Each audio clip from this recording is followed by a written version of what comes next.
Boa tarde a todos. Boa tarde.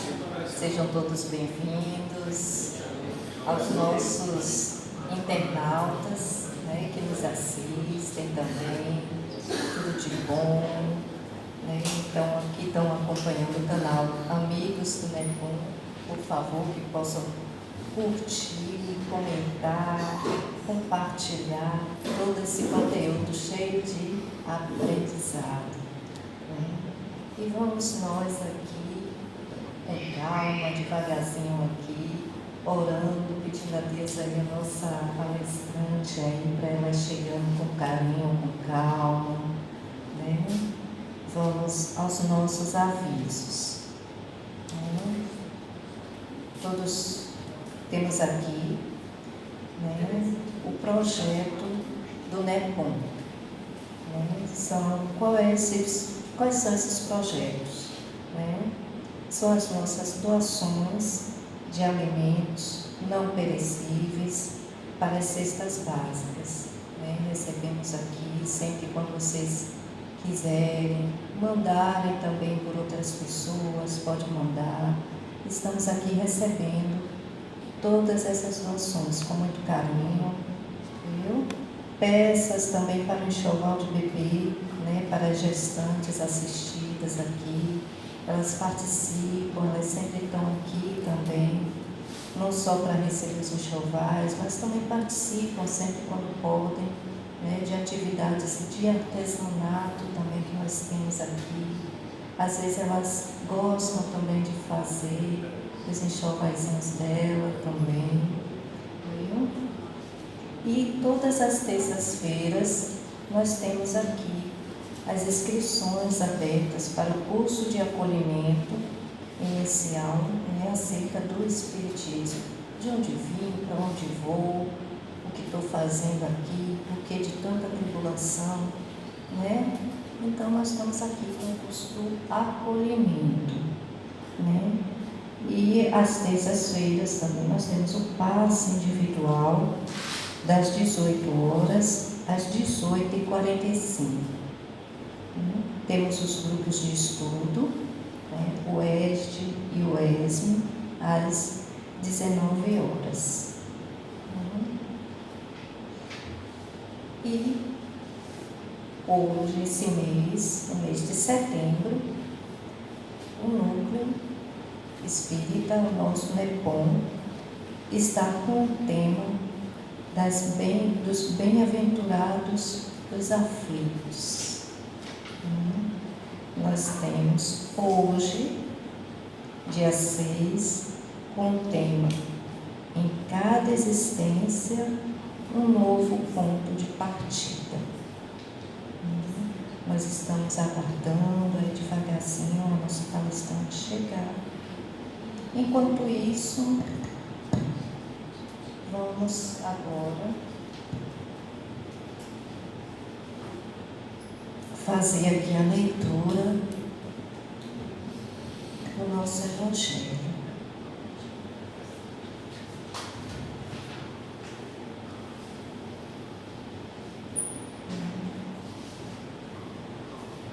Refletir sobre essa nossa leitura.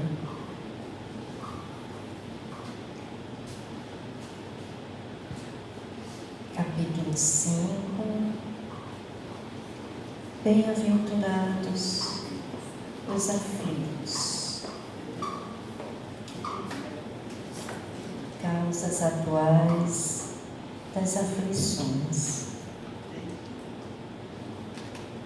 De duas espécies são as vicissitudes da vida, ou, se o preferirem, promanam de duas fontes bem diferentes, que importa distinguir. Umas têm sua causa na vida presente, outras fora desta vida. Remontando-se à origem dos males terrestres, reconhece-se-á que muitos são consequência natural do caráter e do proceder do que os suportam.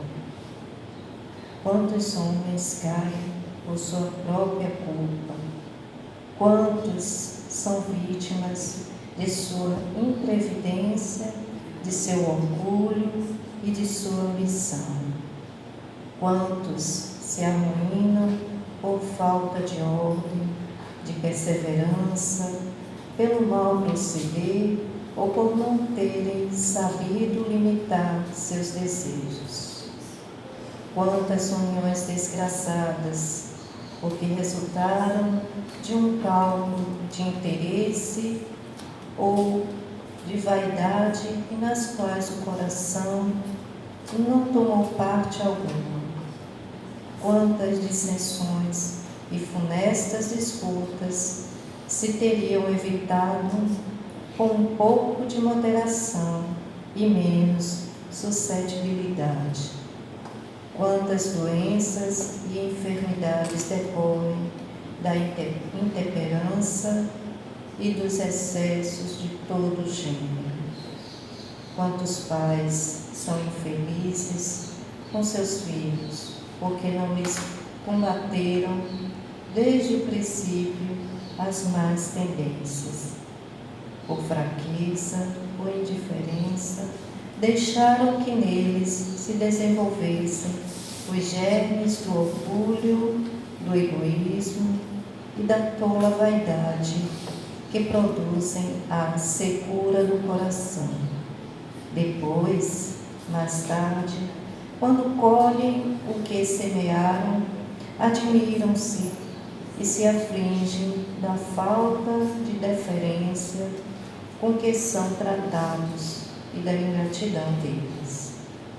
Interroguem friamente suas consciências todos os que são feridos no coração pelas vicissitudes e decepções da vida.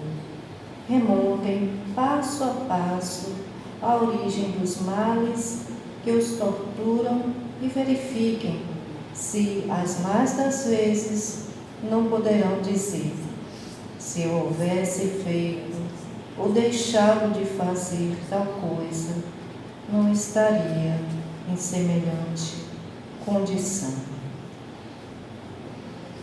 Vamos agora à nossa oração.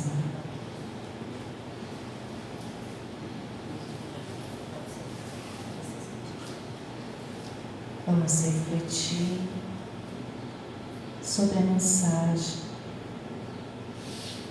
Quais são as nossas aflições? O que estou precisando melhorar? De que forma é que posso seguir ao Pai? De que forma posso pedir ajuda? Mas que possamos desde já agradecer, em primeiro lugar, só pelo fato de aqui estarmos, nos dando essa oportunidade, todos nós, espíritos encarnados e desencarnados, e a todos também que conseguiram tirar um pequeno tempo nesse horário nas suas casas para assistirem também, para levar um pouco de luz para suas casas, melhorar um pouco a energia física, moral, espiritual. Lembremos sempre da gratidão, da oração, que são os primeiros remédios das nossas aflições. Lembremos sempre dessa oração e principalmente da oração que o Pai nos ensinou. Pai nosso, que estais nos céus, santificado seja o vosso nome. Venha a nós o vosso reino. Seja feita a vossa vontade, assim na terra como no céu. O pão nosso de cada dia dai-nos hoje. Perdoai as nossas ofensas, assim como nós perdoamos a quem nos tem ofendido. E não nos deixes, Senhor, cair em novas tentações. E livra-nos, Senhor, de todo mal, hoje, agora e sempre.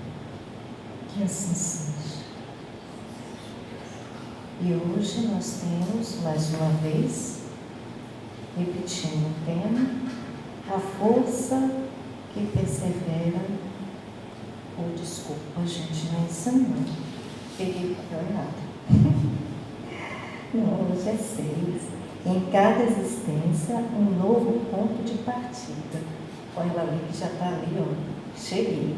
Disse ali, já estou aqui. Giovana Cardoso, bem-vinda, por favor. Pode chegar. A nossa palestrante de hoje.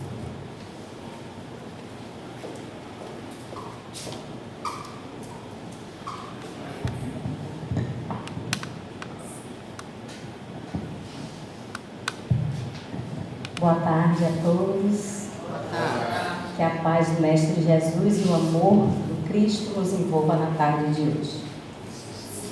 Gostaria de pedir desculpas pelo atraso, mas eu moro ali na Vila Laura e para chegar aqui, coisa de 10 minutos, eu demorei mais de 1 hora. E fiquei presa no engarrafamento. Não teve caminho que eu buscasse que não estivesse engarrafado. Parabéns. Mas Deus ajudou e estamos aqui, né? Bom, nós vamos refletir um pouco sobre as aflições da vida. O tema que nos foi posto para a reflexão na tarde de hoje está dentro do capítulo Bem-aventurados os aflitos no Evangelho segundo o Espiritismo. Em cada existência, um novo ponto de partida.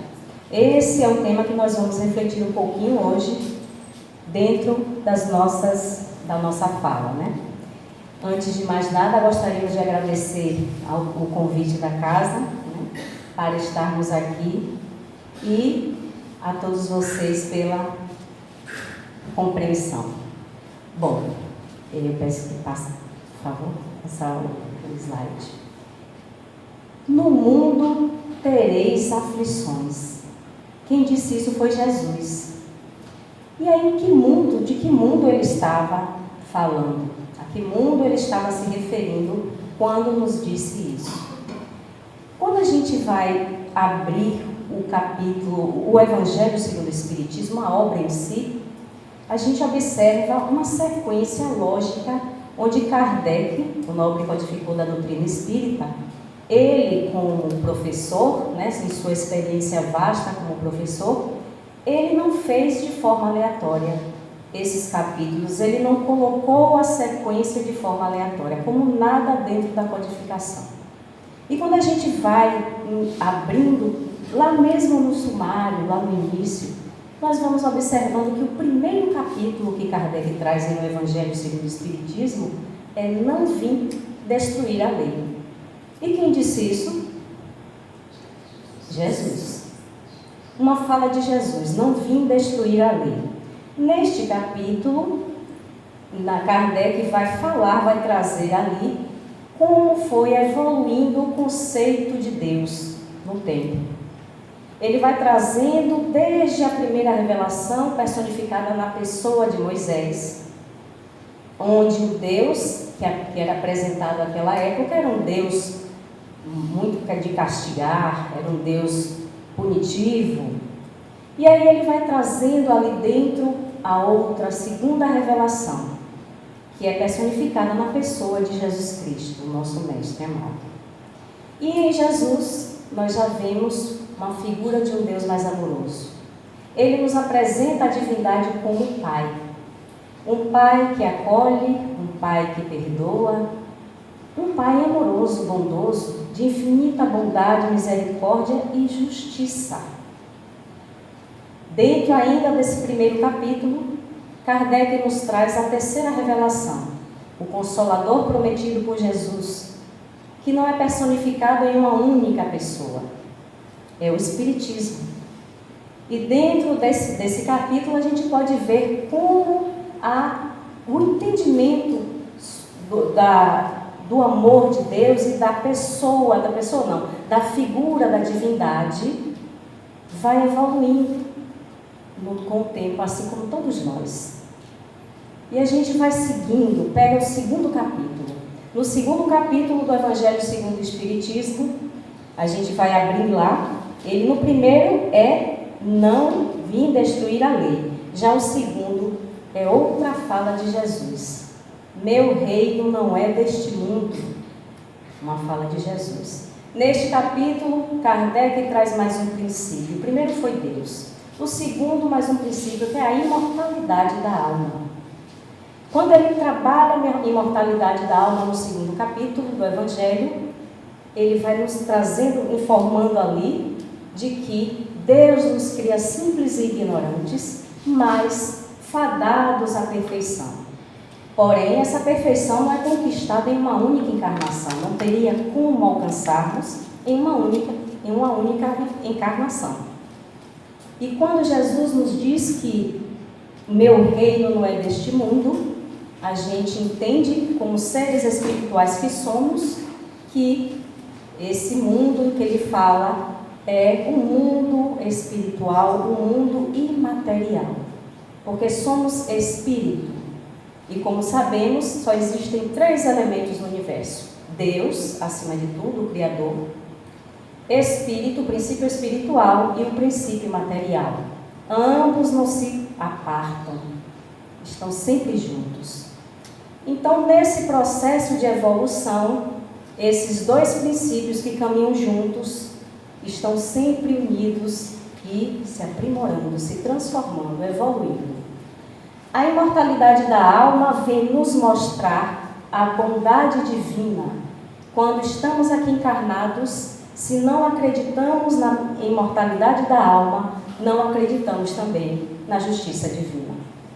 Quando olhamos para os nossos lados e vemos as misérias que nós vemos diante de nossos olhos, quando percebemos alguns irmãos que nascem com algumas dificuldades físicas, dificuldades psicológicas, enfermidades graves, até mesmo desde o princípio, logo no nascimento. E se nós não acreditarmos, não confiarmos na justiça divina, vamos crer que Deus não é justo, que Deus não é bom. E como Paulo de Tarso já asseverava a todo tempo que Deus é amor, nós não acreditaríamos nesse amor divino. E lá Kardec segue ainda no Evangelho segundo o Espiritismo, no capítulo 3, uma outra fala de Jesus. Há muitas moradas na casa de meu Pai.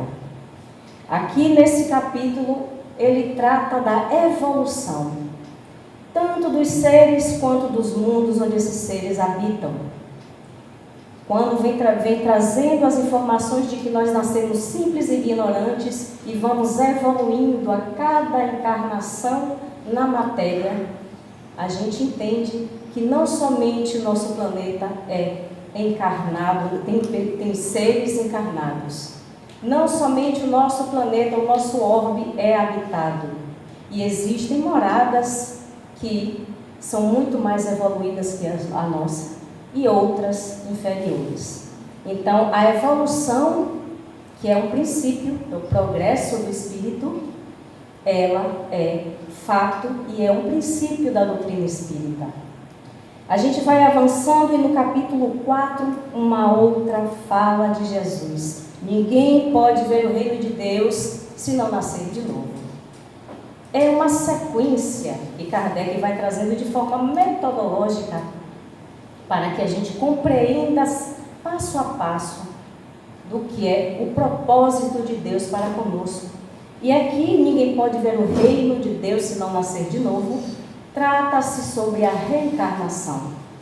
Porque se fomos criados simples e ignorantes, fadados à perfeição, e não temos essa possibilidade de alcançarmos essa perfeição relativa em uma única encarnação, então Deus, como justo e misericordioso, em seu amor infinito, nos dá a possibilidade de voltarmos à carne, voltarmos à matéria através do fenômeno da reencarnação para refazermos a nossa história. Então, Deus, imortalidade da alma, a pluralidade das existências, os mundos diversos habitados, a reencarnação. E aí no seguinte nós temos o capítulo 5, que é de onde foi tirado o nosso tema de hoje, o tema central, bem-aventurados os aflitos. Contudo, Jesus não falou essa frase. Bem-aventurados os aflitos, não foi Jesus que disse. A frase que Jesus disse nas bem-aventuranças que foram ditas ali, como um poema lindo e maravilhoso, nos trazendo a esperança no porvir, ele diz: bem-aventurados os que choram, porque serão consolados. Contudo, Allan Kardec, para que possamos compreender um pouquinho sobre a mensagem do Cristo, porque quando nós olhamos de longe não temos um entendimento sobre como é possível aqueles que choram ser felizes. Porque bem-aventurados, felizes os que choram, porque serão consolados. Felizes os que têm bom coração, E aí a gente vai substituindo a palavra, o termo bem-aventurados por felizes. Mas é muito difícil a gente entender. Felizes os que choram, é como se não tivesse nexo nessa frase aí. Como é que a gente pode entender? E aí Kardec traz as aflições. Ele trata neste capítulo, que é o capítulo 5, sobre as dores que os homens no sentido de humano, todos nós passamos aqui quando encarnados e lá também no mundo espiritual. As dores e sofrimentos inerentes ao ser ainda em processo de evolução. Quando a gente entende lá, muitas moradas na casa de meu pai, que habitamos um orbe que ainda se encontra na classificação de provas e expiações, passando para o mundo de regeneração, nós entendemos que em um orbe de provas e expiações, o mal ainda prevalece. E essas dores e esses sofrimentos que nos atingem não são mais do que fruto da nossa imperfeição. Dentro do Bem-aventurados os aflitos, Kardec vai trabalhar, que é o capítulo mais longo do Evangelho segundo o Espiritismo. É o capítulo onde tem mais mensagens dos irmãos iluminados para nós. Por que será? Porque essa necessidade de que o capítulo Bem-aventurados os aflitos seja mais extenso? Será porque nós precisamos de maiores informações, de um maior direcionamento, de um maior consolo?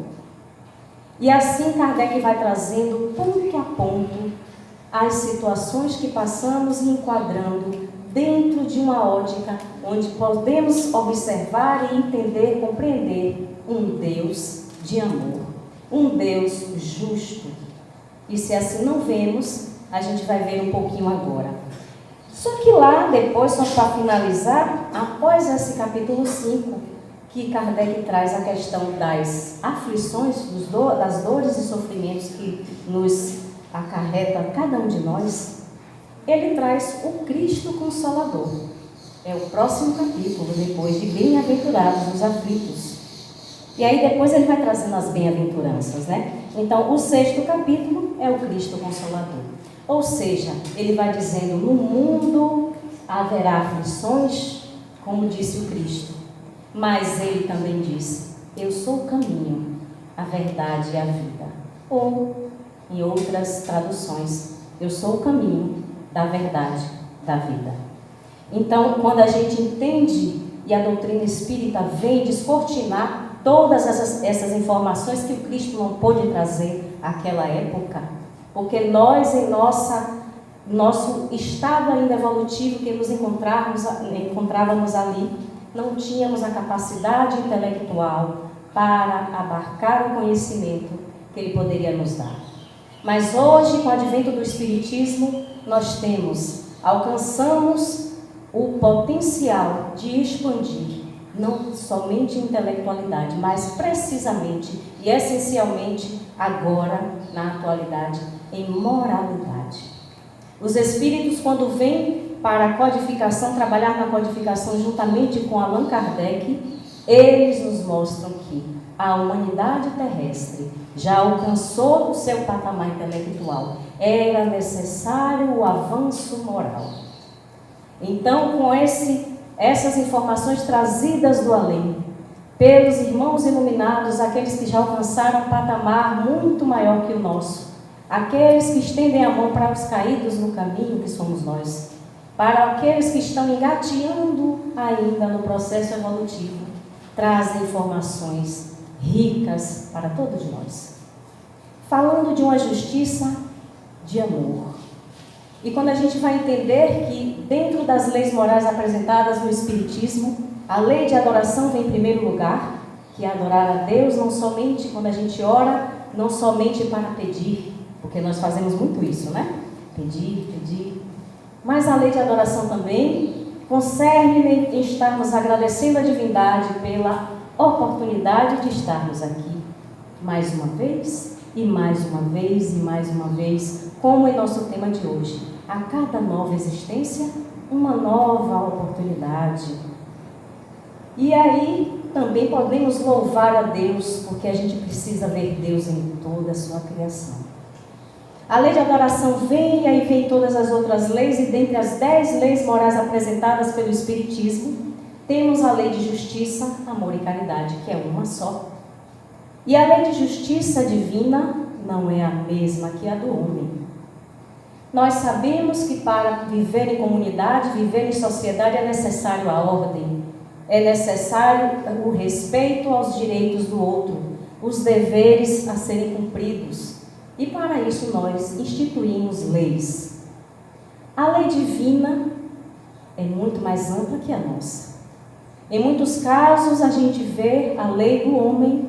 Eu que trabalho no Poder Judiciário, a gente vê muitas pessoas em nossa frente chorando, reclamando de que não foi justa essa sentença. E você não pode fazer nada. Uma mãe que perde um filho assassinado ainda em tenra idade.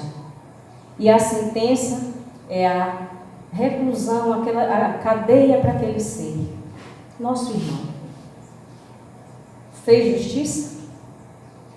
Diante da justiça do homem, sim. Na verdade, aquele que está preso está apenas segurando ali para que a sociedade não seja mais uma vez alcançada pela sua maldade. Mas a mãe conseguiu ter seu filho de volta?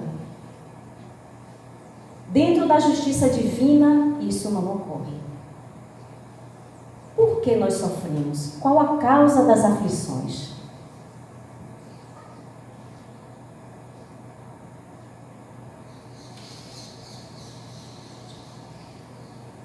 Quando a gente vai entendendo que é dentro da doutrina espírita, ela nos ensina que não são castigos as dores e os sofrimentos pelos quais passamos, mas aprendizado. Como é que eu posso ver isso? Como é que eu posso entender isso? E me explica também que as dores que eu passo hoje, o sofrimento, seja ele de cunho moral ou físico, podem ter sua origem em causas atuais ou em causas anteriores a esta vida. E se eu não compreendo a imortalidade da alma, se eu não acredito na reencarnação, fica muito difícil para eu entender isso. Fica muito difícil para eu entender a dor, entender por que aquela pessoa veio limitada em seus movimentos físicos, por que aquela criança nasceu com hidrocefalia, microcefalia, por que aquela pessoa nasceu sem a visão física e tantas outras mais situações, porque aquele outro nasceu em total miséria. Se não entendemos a lei de causa e efeito, que é fundamentada pela justiça divina, a gente vai dizer que Deus não é justo. Ainda essa semana eu conversava com uma pessoa que teve uma situação financeira muito boa a vida toda. E ao chegar na pandemia, perdeu tudo. Teve que fechar negócios, teve que vender coisas, teve que se desfazer e ficou em um processo difícil, em uma situação em que perder até o prazer de viver. Será que não dói? Essa dor é a dor moral. Muitos dizem que a dor moral ela é muito maior que a própria dor física. Mas como, se eu sempre trabalhei, se eu sempre conquistei as minhas coisas, se eu sempre busquei corretamente dentro da lei, dentro do meu caráter ilibado, e acontece isso comigo? Por que comigo? Se eu não fiz nada com ninguém hoje, se nós não entendemos as causas anteriores a esta encarnação, fica difícil mesmo crer na bondade de Deus, no amor de Deus para conosco. Porque Ele fez isso comigo, não é possível? Lei de causa e efeito. Deus nos deu, lá dentro das leis morais, tem uma das leis que chama-se lei de liberdade. Nós somos livres para fazer a nossa caminhada, fazer as nossas escolhas. E cada escolha tem consequências. Junto com esse poder de escolher e decidir, chamado livre-arbítrio, vem a responsabilidade. A lei de causa e efeito, ela nos proporciona isso, a livre semeadura. Contudo, a colheita obrigatória. Eu sou livre para semear. Deus não proíbe nada. Ele deixa o banquete aí. Porque nós temos o mundo, nós temos a nossa inteligência, Ele dá todo o instrumento para que nós possamos trilhar a nossa caminhada, a nossa jornada evolutiva. No entanto, nós, avançando em intelectualidade, mas não pondo em prática o aprendizado, não avançamos moralmente. E fazemos nossas escolhas, muitas das vezes, de forma equivocada. E é aí que mora o cerne da questão. As nossas más escolhas, elas têm consequências, e essas consequências que vão causar as dores e aflições que nós sofremos. Quando a gente vai entender, pode passar, que exemplos como vícios, por exemplo, eu bebo, começo a beber, isso de causas atuais. Um exemplo, eu bebo, hoje bebo amanhã, e aí eu começo a beber, e um irmão, um esposo, uma esposa começa a falar, você está bebendo demais? Não é melhor maneirar? E eu continuo a beber, me deixa e tal. Em um determinado momento, eu posso adquirir alguma enfermidade, meu fígado, ou eu posso ter consequências a bater o carro. Então, várias situações podem ocorrer nesta vida, causas atuais, como por exemplo, o egoísmo. Egoísmo, a gente arrecadando tudo para nós, eu não quero nem saber de ninguém, a gente vai afastando as pessoas, mas eu sou tão sozinho, ninguém me ama, ninguém quer ficar junto a mim. Você já foi analisar o porquê das pessoas estão se afastando? E tantas outras situações que nesta própria vida nós colhemos a sementeira que nós semeamos aqui mesmo. Eu perco noite na esbórnia, e saio, a minha saúde vai ser afetada. E de repente eu disse, nossa, eu estou com pressão alta, eu estou assim, eu vou enchendo o teu com diabetes, porque você comeu muito doce, você já tinha uma predisposição genética a desenvolver diabetes, e aí a gente vai elencando, foi negligente. Não cuidou de si mesmo, porque nós somos espírito, mas nós necessitamos do corpo físico para nos movimentar, para trabalhar as virtudes que viemos trabalhar aqui enquanto encarnados. E se eu não cuido do meu corpo físico, eu estou negligenciando a oportunidade que Deus me deu. Então são várias situações que a gente pode elencar como causas atuais. Contudo, tem outras situações que não tem como explicar. Uma mãe gestante, de repente o médico diz: a criança tem sinais de microcefalia. Nossa, o que é que eu fiz para ter uma situação dessa, passar por uma situação dessa com o filho? É um exemplo. Se não tem nessa vida, em vidas anteriores. Talvez um mau uso da inteligência por aquele ser que está sendo recebido. Talvez. Não podemos engessar as situações. Pode ser? Pode. É regra? Não vamos dizer que é regra. Mas o mau uso da inteligência acarreta também várias situações no corpo físico. Porque quando desencarna, o espírito, no processo de culpa, ele molda ali em seu perispírito uma energia, condensa uma energia de culpa, e quando ele vai renascer, infelizmente, o modelo da organização biológica é o perispírito, e no acoplamento com o corpo físico, molécula a molécula, ali infelizmente, vai ter uma falha. E ali, naquele momento, a gente não entende por que eu estou passando por isso. Por que meu filho está passando por isso? Por que ele? E a gente tem que entender que nós pensamos, nós agimos, e os nossos pensamentos são carregados de emoções e sentimentos. É o que dão qualidade a eles. E quando a gente parte para a ação, é isso que vai dizer se minhas ações foram boas ou más. É necessário entendermos qual é o objetivo da divindade para com cada um de nós. E somente assim a gente vai trilhar um caminho menos sofrido no processo evolutivo. Menos sofrido, porque Jesus já disse: no mundo tereis aflição. Mas Jesus complementa: mas eu venci o mundo. Ele venceu o mundo e nós também podemos vencer. Eu sou o caminho, a verdade e a vida, o Cristo Consolador. E quando partiu daqui, Jesus disse: não vos deixarei sozinhos, eu enviarei um outro Consolador, ou seja, Ele era o Consolador da vida. Um outro Consolador. O Espiritismo vem não somente esclarecer as criaturas acerca da imortalidade da alma, da reencarnação, das aflições que passamos, mas de que tudo passa.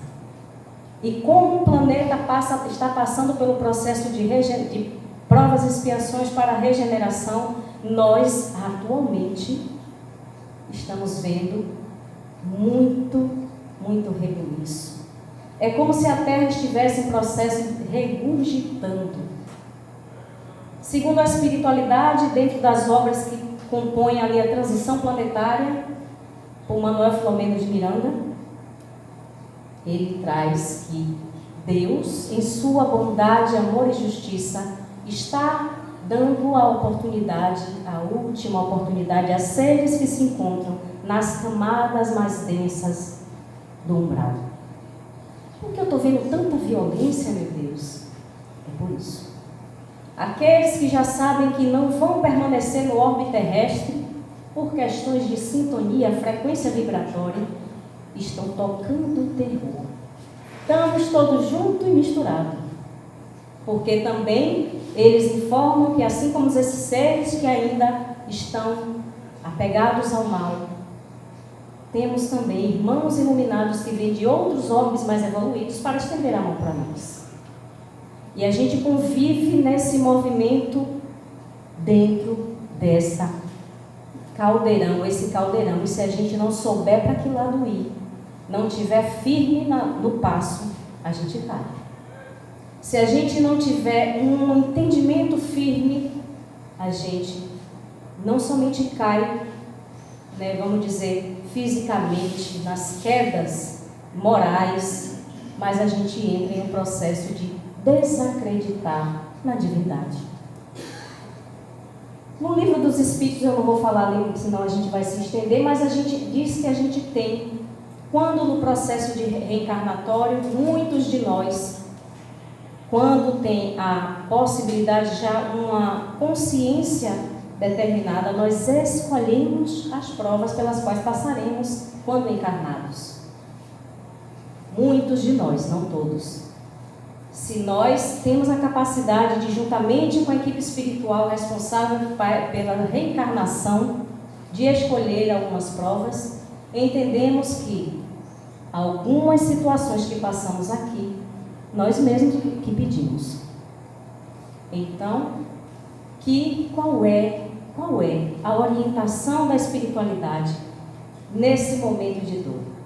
Se eu venho com uma quantidade de fluido vital para viver 70 anos, por exemplo, e em uma situação que eu organizei, planejei com a espiritualidade para vivenciar aqui, e de repente eu começo a experimentar essa experiência para o meu crescimento, aprendizado e para reparar o que causei lá atrás a outrem, e eu me desespero e eu tiro a minha própria vida física, eu estarei agredindo a lei, infringindo a lei divina.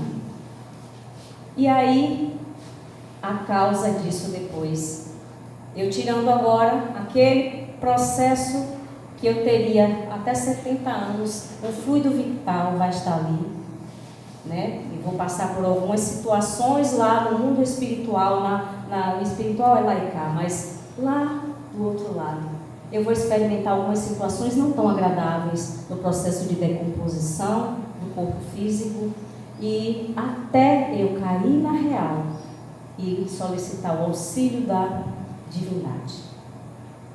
Esse espírito que abreviou a sua vida em 5, 10, 15, 20 anos, ele pode vir agora pedir no mundo espiritual para viver somente aquele período para reparar. E então mães têm filhos que vivem 15 anos, 10 anos, para complementar aquele período. Foi ele mesmo que pediu. Ela também estava ciente. Aqueles que recebem espíritos nessa condição também têm responsabilidades. Não existe acaso na obra de Deus. Deus não joga dados. Tudo é dentro de uma lei maior. E assim como o próprio Deus, as suas leis são perfeitas, imateriais, imutáveis e para todos os mundos. Do mesmo jeito que a lei divina funciona nos mundos primitivos, ela funciona nos mundos felizes, nas casas, nas habitações dos espíritos puros, aqueles que já estão em comunhão com Deus. Então, quando observarmos as dores nos visitando, entendamos, nada é inútil. Tudo tem um porquê. Não se desespere. Não há sofrimento eterno. Não existe sofrimento eterno. Nós, como seres habitantes de um mundo de provas e expiações, como foi dito, haverá dores e sofrimentos. Lembro-me de uma situação que Carlos Bacelli fala no livro que ele escreve sobre Chico, eu não me lembro, é Chico Xavier, Médium de Pés Descalços, salvo engano. No capítulo, não sei se o 2 ou o 20, eu acho que é o 2, ele traz uma experiência vivenciada, acompanhando ele e outras pessoas, poucos amigos, acompanhando Chico Xavier, que era de praxe, todos os dias das mães, né? No segundo domingo de maio, ele visitava a cadeia da cidade, a cadeia pública. E todos os anos ele levava roupas, alimento, até cigarro ele levava. Ele levava várias coisas e ali ele ouvia, conversava com os presos, conversava com as mãezinhas daqueles seres que estavam ali clausurados. Em determinado momento, um de seus amigos, um daqueles que acompanhavam o Chico, sacou uma câmera fotográfica à época para tirar uma foto de Chico ali conversando com os presos, em aquele rebuliço ali na cela, para falar com o Chico. E Chico e os presos pegavam a mão de Chico Xavier e beijavam. E ele fazia a mesma coisa, beijava de volta a mão daqueles que beijavam a sua. E na hora que ele fez isso, os presos se recolheram, foram para o canto correndo, e Chico olhou e disse: não faça isso, meu irmão. Eles não querem publicidade. Nós não queremos publicidade. No mesmo dia, ele falou o seguinte, que Chico Xavier, ali conversando, perguntou, eu não me lembro se foi a um dos detentos ou se foi ao diretor do presídio: quantos somos aqui dentro? Olha a pergunta. Quantos somos aqui dentro? E naquele momento Bacelli lembrou de uma outra fala de Chico, que Emmanuel dizia para ele, respondeu para ele, quando ele perguntou: Emmanuel, quem é o criminoso? E Emmanuel virou para Chico e disse: é qualquer um de nós que foi descoberto, Chico. E quando Chico pergunta àquela pessoa quantos somos aqui dentro, aquelas pessoas ficaram olhando e dizem: meu Deus, é um aprendizado, é um ensinamento que ele traz ali, na verdade, para todos nós. Todos nós estamos em um planeta em que nós cometemos crimes, infrações à lei divina. Todos nós, se assim formos olhar, cometemos crimes, infringimos a lei divina. Quando nós somos egoístas, quando nós somos orgulhosos, quando nós somos avarentos, e assim, todas as nossas fraquezas, não vamos dizer defeito, são fraquezas, são sombras que ainda habitam o nosso íntimo, mas que com o tempo a luz lá vai chegar. É necessário que a gente faça, como Jesus disse, tirai a candeia debaixo do alqueire e faça-se luz. É necessário que a gente faça esse processo, que é de dentro para fora. Enquanto não aprendermos a amar, estaremos experimentando as dores e os sofrimentos. A saída para a felicidade, para a paz, para a plenitude é amar. Por que nós sofremos? Porque não aprendemos a amar. E o que é o amor? O amor é o conjunto de todas as virtudes. Todas as boas virtudes é o conjunto, é o amor. Quando nós perdoamos, nós estamos amando. Quando nós compreendemos o irmão, somos indulgentes para com as imperfeições alheias, nós estamos amando. Quando nós nos resignamos diante das dificuldades que nos assola, eu estou me amando. E tudo mais. É apenas o exercício do amor. E Jesus, ao ser questionado sobre a lei e as leis, ele resume a lei divina em uma única lei. Lei de amor. Amar a Deus sobre todas as coisas e amar o próximo como a si mesmo. Se praticarmos mais esta lei, as dores e os sofrimentos vão ficando para trás gradativamente. Em uma só encarnação nós não alcançaremos isso. Por isso a justiça divina nos traz a reencarnação. Muitas escolhas que nós fazemos aqui, nós caímos, nós falhamos, mas não devemos nos demorar na culpa, porque a culpa, ela pode atravancar o nosso passo. Ela nos prende em uma situação e a gente não sai do lugar. É necessário tomar uma atitude de responsabilidade diante das escolhas equivocadas que tomamos. E com esse olhar de responsabilidade, nós vamos entender, sim, eu errei. Eu errei, mas eu quero refazer o meu caminho. E a reencarnação traz essa oportunidade.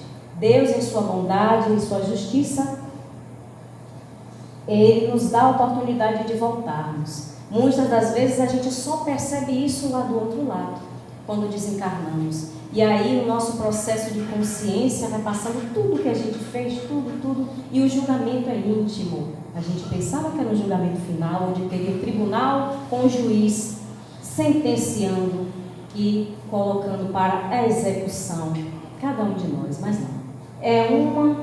É um julgamento íntimo, onde nós mesmos vamos perceber o que fizemos de bom e o que fizemos de não tão bom.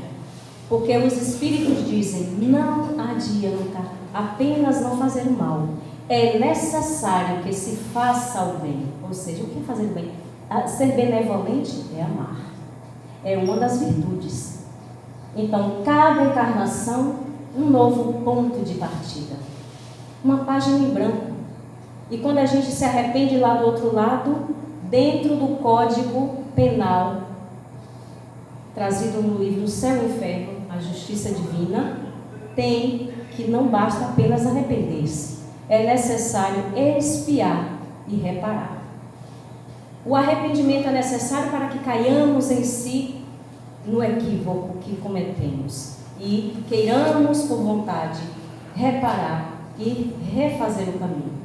A expiação vai nos colocar em processo de aprendizado quando agora eu estarei do outro lado.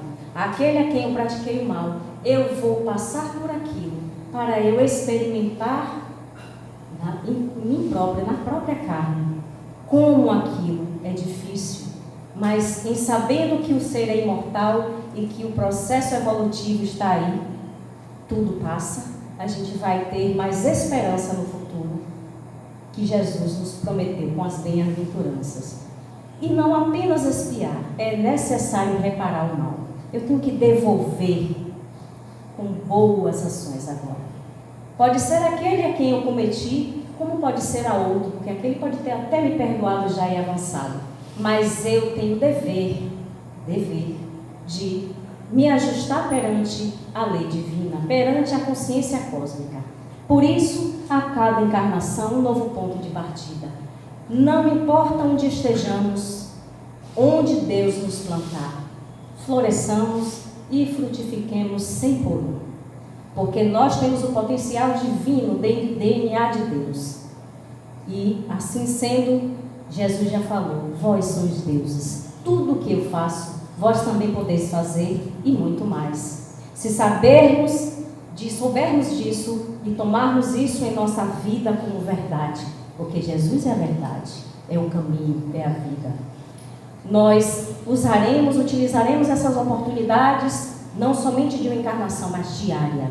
Porque a cada dia, quando o sol se levanta, é uma oportunidade de fazermos diferente, de reescrevermos a nossa história, de ressignificar a nossa vida, ressignificar as nossas construções, porque nada fica para trás. Todo aprendizado, seja no momento de dor, seja no momento de alegria, ele fica.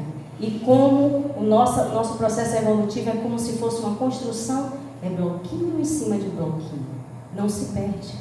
No momento de dor, o que eu devo fazer? Perguntar. Meu Deus, o que o Senhor está querendo me trazer? Qual a informação que eu preciso tirar daqui? A dor é apenas um método educativo, que o espírito necessita ainda no estágio em que se encontra. Porque se nós fôssemos espíritos evoluídos, nós não precisaríamos encarnar. Se estamos ainda encarnados, é porque necessitamos aprender, é porque necessitamos evoluir.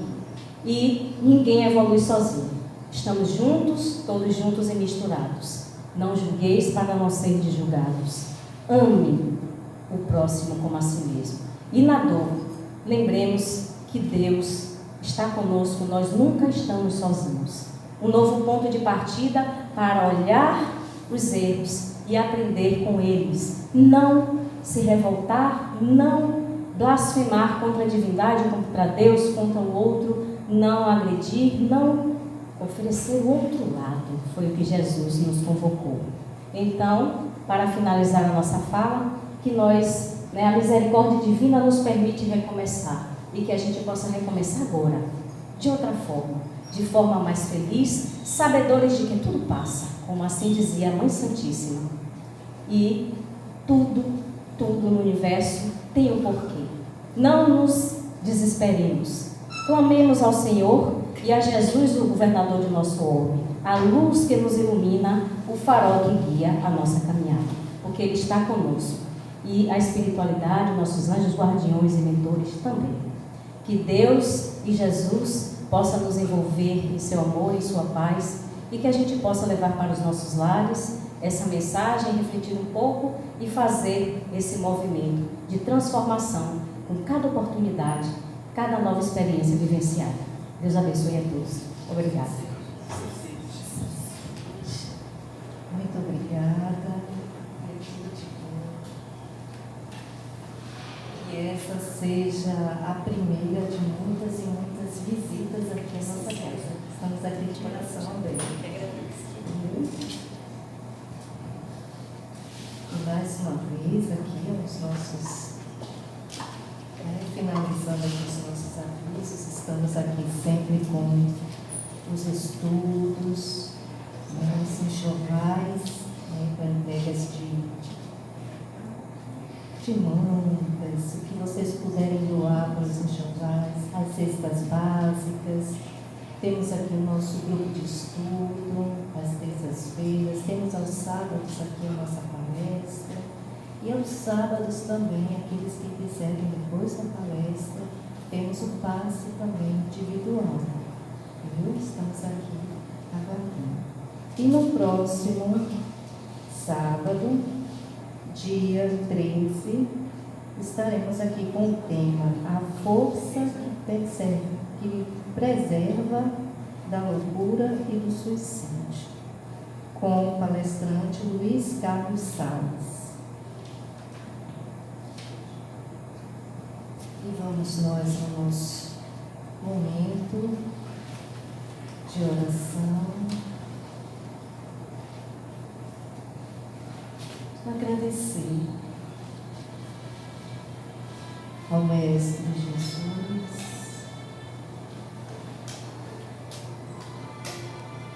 por esse momento. Agradecer pela oportunidade de aqui estarmos,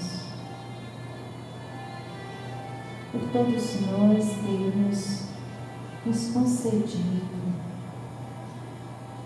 esses esclarecimentos, para que assim possamos aprender a superar as nossas dificuldades, lembrando sempre que Jesus, nosso irmão amor, não veio condenar o pecador, mas sim nos esclarecer, mostrando a todos nós os nossos erros, os nossos equívocos, e que nós temos sim facilidades, caminhos, sim, de superar. E Ele veio e diz: eu sou o caminho, a verdade e a vida. Tudo que eu faço, podereis fazer, e tudo mais. Ele confia em todos nós, que possamos lembrar sempre dos exemplos que o nosso irmão deixou. Só temos a agradecer que Jesus nos ilumine, nos abençoe hoje e assim seja.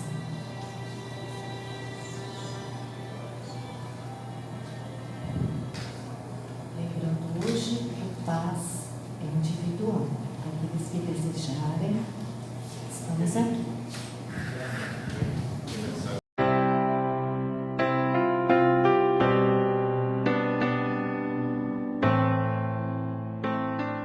Bem-aventurados aqueles que choram, transbordando aos olhos as dores da vida, as dores dos sonhos desfeitos e imploram um sopro, um alívio às suas feridas.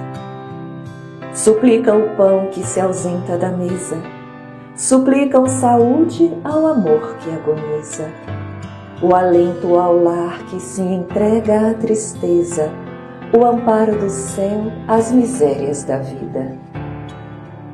Benditos os que choram sem se revoltar, os que ao invés da fuga escolhem ficar, ao invés da descrença escolhem orar, e ao invés da amargura escolhem amar.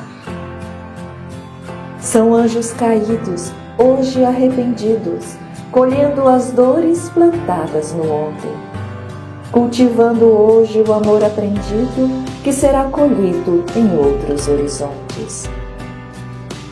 Pois só os que choram o arrependimento e em cada lágrima colhem a lição, descobrem em meio à dor o alento, o alívio, a esperança, a consolação.